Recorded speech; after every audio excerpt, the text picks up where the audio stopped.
Questione di ore e anche l'estate con il solstizio sarà ufficialmente iniziata. Nella sostanza, però, già il mese di maggio aveva dato un assaggio con temperature verso i 30 gradi.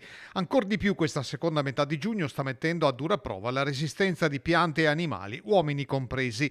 Se per noi l'indicazione è di bere almeno 2 litri d'acqua al giorno, ben diversa è l'esigenza delle mucche da latte. Gli animali, soprattutto quelli in lattazione, arrivano a bere anche fino a 80-100 litri l'uno. Ovviamente il caldo fa sete e giustamente loro devono reidratarsi e cercare di abbassare la temperatura corporea.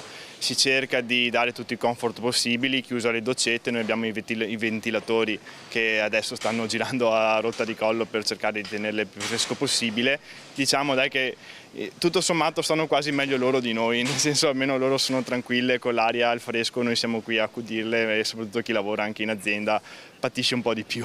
Lo spettro del 2022 e della sua siccità si sta già facendo avanti. Le alte temperature hanno fatto accelerare la stagione agricola. La gestione del rilascio dell'acqua non va più vista con dei calendari fissi, ma va seguita un po' anche quella che è lo stato vegetativo della pianta. Adattarsi dunque è la parola d'ordine, prendendo decisioni di lungo periodo. Purtroppo dei segnali li avevamo già avuti in fine inverno, inizio primavera, quando purtroppo non ha nevicato e quindi un po' tutti i corsi d'acqua e i fiumi del Veneto sono in carenza idrica.